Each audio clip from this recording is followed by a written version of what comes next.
5 years ago, Mary and I became very interested in getting an electric car. My beloved friend Joe Campbell had already bought two Teslas and told me about it and how good it was to protect our environment and use less gasoline. So we found a Chevrolet Bolt that was more affordable for us than a Tesla, and bought it 5 years ago. Uh, and after we got a $7,500 tax credit, and after that was all done, I think it cost us about $32,000, which was more than typically we would have spent on a car. But we wanted to do our part in fighting the climate change. Well, not long, we very much liked the car immediately. Uh, it, it drives smoothly. It has more acceleration than we wanted or needed. We were intrigued by the idea of charging it at home, and so we plugged it in the garage at night, um, and didn't have any trouble running around town. We always had plenty of charge. But when we would travel, it was a major concern. And what we learned over time was that you need to find out where the so-called superchargers are that will charge your car in an hour or an hour and a half, as opposed to the 220s that take all more, you might say, all night to charge your car back. But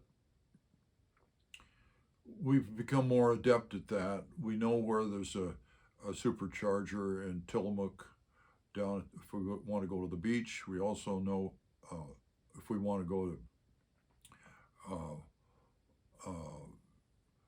Oceanside, uh, that's near Tillamook, we can charge there and go and eat lunch at the Mexican restaurant across the street.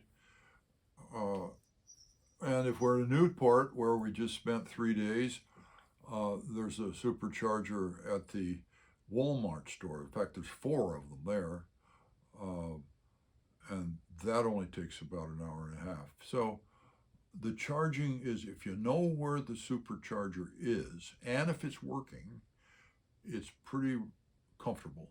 But if you're going somewhere that you haven't been with your electric car before, the guides that they have online are not very good. They don't list all of them, and they don't list clearly which ones are superchargers and which ones are the slow ones. And then when you get there, there's a supercharger in Hood River that we tried to use last summer, and it was down. And there's another one in Hood River we tried to use, and oh yes, there were some people there working on it. Oh yes, well, when's it going to be back up? Oh, in about 2 weeks. So it's unreliable. I'm confident with this infrastructure bill that was passed a year and a half ago that there's going to be a lot of charging stations, and they'll probably learn how to keep them running well. But so far, it hasn't happened yet. Uh, Unless you know where you're going and you've been there before. And if you have, it's cool.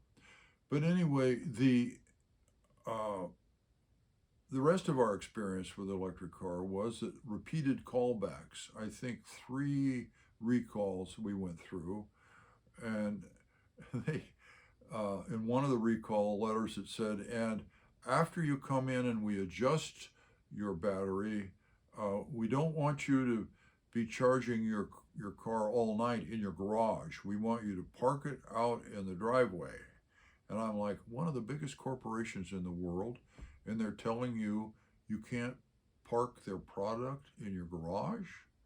So I went online and found a lawyer who was bringing a class action, and we started that class action a year and a half or 2 years ago, and it's gone along.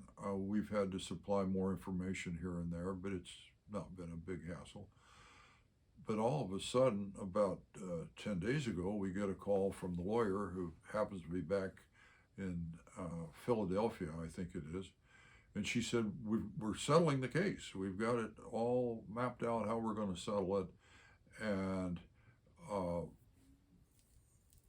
you're going to get $700. And I said, well, wow, that's great.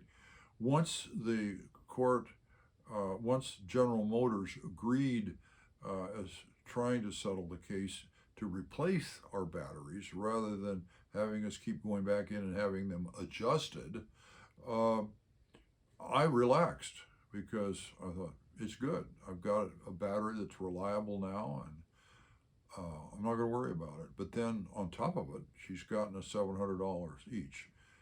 So that's the kind of the happy ending to the story. But I think the overall of it is, if they want to really get electric cars going, they've got to build one that's competitive with a four-cylinder Ford or General Motors car, very financially competitive. And once they do that, then the purchase and use of electric cars is going to take off. Also, if we had it to do over, we'd do what my daughter and son-in-law in Seattle have done, and that's buy a hybrid. Because with their hybrid, like the first 70 miles is all electric. And then when they get beyond that, then it kicks in and starts using gas. Well, around town, you don't go more than usually about 30 miles, just running around doing your errands. So some other friends that have a hybrid car, and they just don't buy gas. Now, if you're going to take a trip, then it'll kick in, and you can run on gas, and you don't have to worry about finding a charging station that's working. So I think now people who in a family where there's a couple of earners, and so they need to have a couple of cars, it'd be a good idea to have one that's either an all-electric, which is the best alternative environmentally, or a hybrid, and another more standard car. And then when they're going to travel, take the standard car until they get these charging stations, superchargers everywhere. But don't say I don't want to get an electric car because I'm too anxious about what they call the range.